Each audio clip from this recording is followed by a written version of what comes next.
Hoy leeremos la obra de Víctor Hugo, Los Miserables, página 315.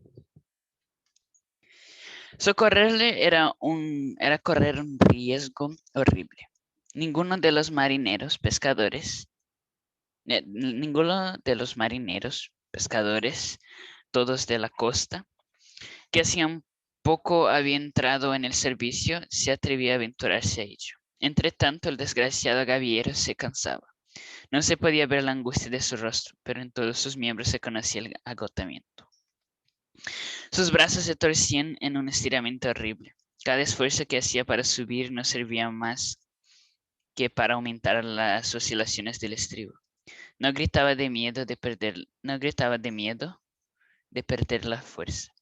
Las multitudes esperaban verle de un minuto a otro soltar la cuerda, y todo el mundo volvía la cabeza para ver su muerte. Hay momentos en que la punta de la cuerda, un palo, la rama de un árbol son la vida misma. Y es una cosa horrible ver a un ser viviente que se desprende y cae como un fruto maduro. De pronto vióse un hombre que trepaba por el aparejo con la agilidad de un tigre. Este hombre iba vestido de encarnado, era un presidiario. Llevaba un gorro verde, señal de condenado a la cadena perpetua. Llegado que hubo a la altura de la gavía, un golpe de viento le llevó el gorro y dejó ver una cabeza enteramente blanca. No era un joven. En efecto, un individuo perteneciente a una cuerda de presidiarios empleada a bordo.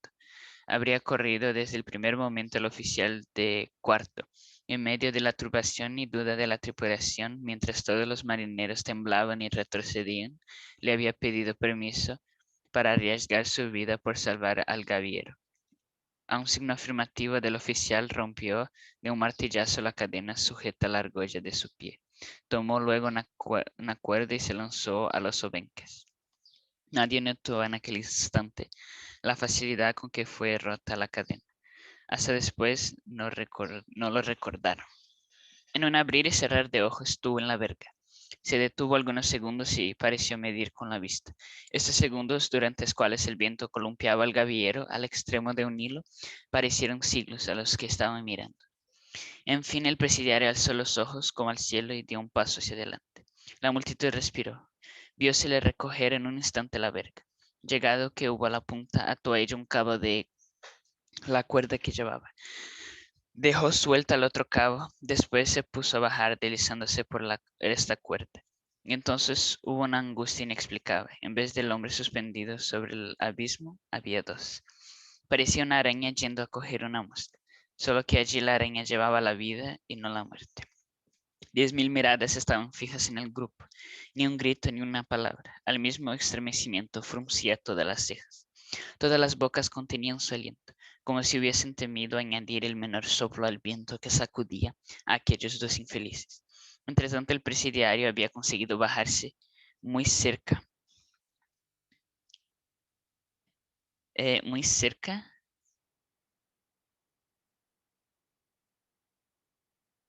Me perdí. Había conseguido bajar muy cerca del marinero. Ya era tiempo. Un minuto más tarde, el hombre cansado y desesperado se habría dejado caer al abismo. El presidiario lo había atado sólidamente con una cuerda a que se sujetaba con una mano, mientras que trabajaba con la otra. En fin, se le vio subir sobre la verga y tirar del marinero hasta que le tuvo también en ella.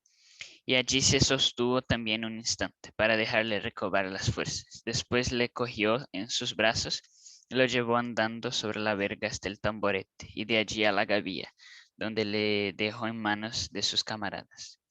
En este instante aplaudió la multitud. Algunos de la chusma lloraban. Las mujeres se abrazaban en el muelle y oyóse gritar a todo el mundo con una especie de furor enternecido. Perdón, perdón para ese hombre. Este, mientras tanto, se había preparado a bajar inmediatamente para unirse a la cuadrilla a que pertenecía. Para llegar más pronto, dejóse deslizar y echó a correr por una antena baja. Todas las miradas le seguían. Por un momento se tuvo miedo, sea que estuviese cansado, sea que se marease, y se creyó que vacilaba y que dudaba. De pronto la muchedumbre lanzó un grito. El presidiario acababa de caer al mar. La caída era peligrosa. La fragata Algeciras estaba anclada junto al Orión. El pobre presidiario había caído entre los dos buques, y era muy de temer que hubiese ido a parar debajo del uno o del otro. 4 hombres saltaron en una embarcación apresuradamente. La muchedumbre se animaba. La ansiedad había vuelto a aparecer en todos los semblantes. El hombre no había subido a la superficie. Había desaparecido en el mar sin dejar una huella, como si se hubiese caído en una cuba de aceite. Se sondeó y hasta se buscó en el fondo. Todo fue en vano. Se estuvo buscando hasta que fue de noche, pero no se halló ni aún el cuerpo. Al día siguiente el diario de Tolón imprimía estas líneas. 17 de noviembre de 1823. Un presidiario que se hallaba trabajando con su cuadrilla a bordo del Orión, al acabar de socorrer ayer a un marinero, cayó al mar y se ahogó. Su cadáver no ha podido ser hallado. Se cree que habrá quedado enganchado en las estacas de la punta del arsenal. Este hombre estaba inscrito en el registro con el número 9430 y se llamaba Juan Valjean. Libro tercero. Cumplimiento de la promesa hecha a la difunta. La cuestión del agua en Montfermeil. Montfermeil está situado entre Liory y Chelles, en la orilla meridional de la elevada meseta que separa el Ourcq del Magne. Hoy es una villa bastante poblada, adornada todo el año de casitas de campo construidas de yeso, y el domingo de alegres y honrados ciudadanos. En 1823 no había en Montfermeil ni tantas casas blancas, ni tantos ciudadanos satisfechos. No era más que una aldea entre bosques. Solía verse en alguno que otro sitio una casa de recreo del último siglo, fácil de conocer por su aire aristocrático, sus balcones de hierro retorcido y sus largas ventanas, cuyos vidrios verdes tomaban matices tan diferentes sobre el color blanco de los postigos cerrados. Pero eso no dejaba a Montfermeil de ser una aldea. Los mercaderes de paños retirados y los aficionados a veranear no la habían descubierto aún. Era un sitio tranquilo y halagüeño, que no era paso para ninguna parte. Se vivía en él económicamente y se pasaba esta vida campestre tan abundante y tan fácil. La única falta que tenía era que se escaseaba el agua a causa de la elevación de la meseta. Era preciso ir a buscarla bastante lejos, el extremo de la aldea que está del lado de Gagny, como sea. Se surtía de agua en los magníficos estanques que hay en aquellos bosques. El otro extremo que rodea la iglesia y que está por la parte de Chelles, no hay agua. No hallaba agua potable, sino en un pequeño manantial que había a la mitad de la cuesta, cerca del camino de Chelles, a un cuarto de hora de Montfermeil. Así pues, el abastecimiento del agua era un trabajo bastante rudo para cada casa. Las casas grandes, la aristocracia y el bodegón de Thénardier pagaban medio sueldo por cubo de agua a un hombre que tenía este oficio y que ganaba en estos 8 sueldos al día. Pero este hombre solo trabajaba hasta las 7 de la tarde en verano y hasta las 5 en el invierno. Y cuando llegaba la noche, cuando se cerraban las ventanas de los pisos bajos, el que no tenía agua para beber o iba a buscarla o se pasaba sin ella. Esto es lo que aterraba a la pobre criatura, a la pequeña Cosette, a quien el lector no habrá olvidado. Se recordará que Cosette era útil a los Thénardier de 2 modos. Se hacían pagar por la madre y se hacían servir por la hija. Así, cuando la madre dejó enteramente de pagar, por las razones expuestas en los capítulos anteriores, los Thénardier se quedaron con Cosette. La pobre niña le servía de criada y como tal ella era a la que iba a buscar agua cuando faltaba. Así es que, espantada con la idea de ir a la fuente por la noche, cuidaba de que eso no faltase nunca en la casa. La Navidad del año de 1823 fue muy brillante en Montfermeil. El principio del invierno había sido templado y no había helado ni nevado. Los charlatanes y feriantes que habrían llegado a París obtuvieron del señor alcalde el permiso para colocar sus tiendas en la calle ancha de la aldea, y una bandada de mercaderes ambulantes situó su puesto con el mismo permiso en la plaza de la iglesia, y hasta en la callejuela del Boulanger, donde estaba situado, según se recordará, el bodegón de los Thénardier. Toda aquella gente llenaba las posadas y tabernas y daba al país tranquilo de suyo una vida alegre y ruidosa.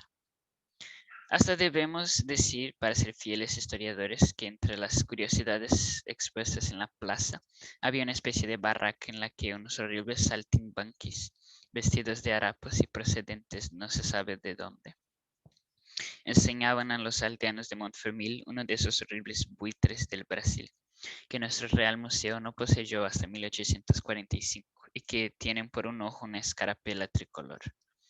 Los naturalistas llaman a esa ave, según creo, Caracara polyborus. Es el orden de los apícedes y de la familia de los buitres. Algunos soldados viejos bonapartistas retirados en la aldea iban a ver este animal con devoción.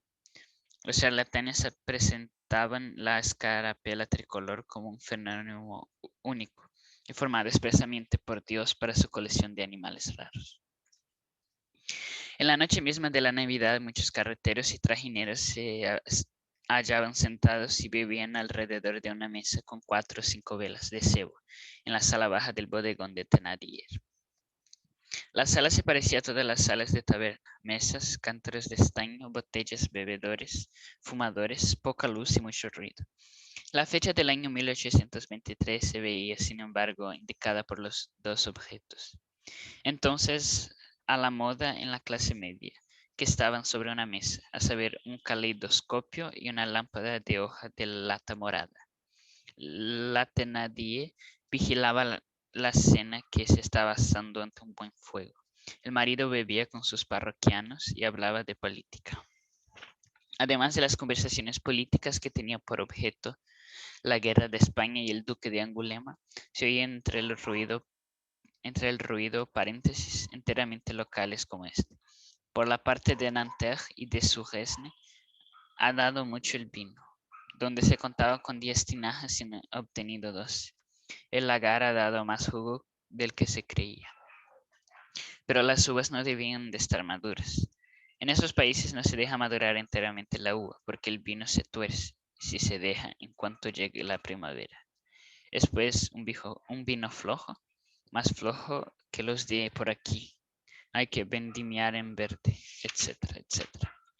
O bien exclamaba un molinero: ¿acaso somos responsables de lo que hay en los sacos? Encontramos en ellos una porción de granos que no podemos entretenernos en limpiar y que es preciso dejar pasar por las ruedas, como la cizaña en el cañamón, la cola de zorra y otra infinidad de drogas, sin contar con las piedras que abundan en ciertos trigos, sobre todo en los trigos bretones. A mí no me gusta moler trigo bretón, así como a los cerradores de largo no les gusta cerrar vigas que tienen clavos. Figuraos el maldito polvo que todo esto formará entre la harina después de la molienda, y luego se quejarán de la harina. Y si la harina no sale limpia, no es culpa nuestra. En el espacio comprendido entre dos ventanas, un segador, hablando con su propietario, que ponía precio al trabajo de una pradera que había que segar en la primavera, decía: no importa que la hierba esté mojada, así se corta mejor. El rocío es bueno, pero de todos modos vuestra hierba es muy nueva y difícil de segar. En unos sitios está demasiado tierna, en otros la guardaña no se va, etc. Cosette se hallaba en su puesto ordinario, sentada en el travesaño de la mesa de cocina junto a la chimenea. La pobre niña estaba vestida de harapos, tenía los pies desnudos, metidos en zuecos, y a la luz del fuego se entretenía en hacer medias de lanas destinadas a las niñas de Thénardier. Debajo de la silla jugaba un gato pequeño. En la pieza inmediata oíanse dos voces frescas e infantiles que reían y charlaban. Eran las de Eponina y Azelma, En un rincón de la chimenea había unas disciplinas colgadas de un clavo. De vez en cuando, entre el ruido de la taberna, oíase hacia el interior de la casa el grito de un niño de muy tierna edad. Era una criatura que la mujer de Thénardier había tenido en uno de esos inviernos anteriores, sin saber por qué, según decía ella, por efecto del frío, que tendría unos 3 años. La madre le había criado, pero no le quería. Cuando el clamor encarnizado del chiquillo se volvía demasiado importuno, decía Thénardier a su madre: tu hijo llora, ve a ver lo que quiere. Va, respondía ella, me fastidia. Y el pobre abandonado continuaba llorando en la oscuridad. 2. Dos retratos completos. En este libro no se ha visto aún a los Thénardier más que de perfil. Ha llegado el momento de dar la vuelta alrededor de este matrimonio y mirarlo de todas sus fases. Thénardier acababa de cumplir los 50 años. Su esposa frisaba en los 40, que son los 50 de la mujer. De modo que entre la mujer y el marido se hallaban equilibrada la edad. Los lectores han conservado tal vez desde su primera aparición algunos recuerdos de la mujer de Thénardier: alta, rubia, colorada, gruesa, membruda, cuadrada, enorme y ágil. Ya hemos dicho que procedía de la raza de esos salvajes colosales en que en las fieras levantan del suelo grandes piedras con los cabellos. Ella lo hacía todo en casa: las camas, los cuartos, la colada, la cocina, la lluvia, el buen tiempo, el diablo. Por única criada tenía Cosette, un ratoncillo al servicio de un elefante. Todo temblaba al sonido de su voz: los vidrios, los muebles y la gente. Su ancho rostro, acribillado de pecas rojas, parecía una espumadera. Tenía barbas. Era el ideal de un matón de mercado, vestido de mujer. Juraba como un carretero y se jactaba de partir una nuez en un puñetazo, a no ser por las novelas que había leído y que cuando en cuando producía el efecto extravagante de presentar a aquella giganta bajo el aspecto de una niña melindrosa. Jamás se le hubiera ocurrido a nadie la idea de decir de ella: es una mujer. Era el producto del injerto de una señorita en una rabanera. Cuando se le oía hablar se decía: es un gendarme. Cuando se le veía beber se decía: es un carretero. Cuando se le veía pegar a Cosette se decía: es el verdugo. Cuando dormía, de la boca le salía un diente. Thénardier era un hombre pequeño, delgado, pálido, anguloso, huesudo, endeble, que parecía enfermizo y se conservaba muy bien. Aquí empezaba su trapacería. Se sonreía con precaución habitualmente y era casi atento con todo el mundo, hasta con el mendigo a quien le negaba una limosna. Tenía la mirada de una zorra y el aspecto de un letrado. Se parecía mucho a los retratos del abate de Lille. Su coquetería consistía en beber con los trajineros y nadie había podido emborracharle nunca. Fumaba en una pipa muy grande. Llevaba una blusa y debajo una casaca negra muy vieja. Tenía pretensiones de literato y materialista. Pronunciaba con frecuencia ciertos nombres para apoyar todo lo que decía, como Voltaire, Raynal, Porny y cosa extraña, San Agustín. Afirmaba tener sistema. Todos los demás eran un estafador, pero estafador por principios y reglas científicas. Matiz que existe. Se recordará que pretendía haber servido, contaba con algún lujo que solo contra algún lujo que en Waterloo, siendo sargento en un sexto o en un nono de ligeros cualquiera, solo contra un escuadrón de húsares de la muerte, había cubierto con su cuerpo y salvado a través de la metralla a un general peligrosamente herido. De ahí provenían para el dintel de su puerta la flamante muestra, y para su bodegón en el país el nombre de mesón del sargento de Waterloo. Era liberal, clásico y bonapartista. Se había suscrito para el campo de asilo. En la aldea se decía que había estudiado para cura. Nosotros creemos que había estudiado simplemente en Holanda para ser posadero.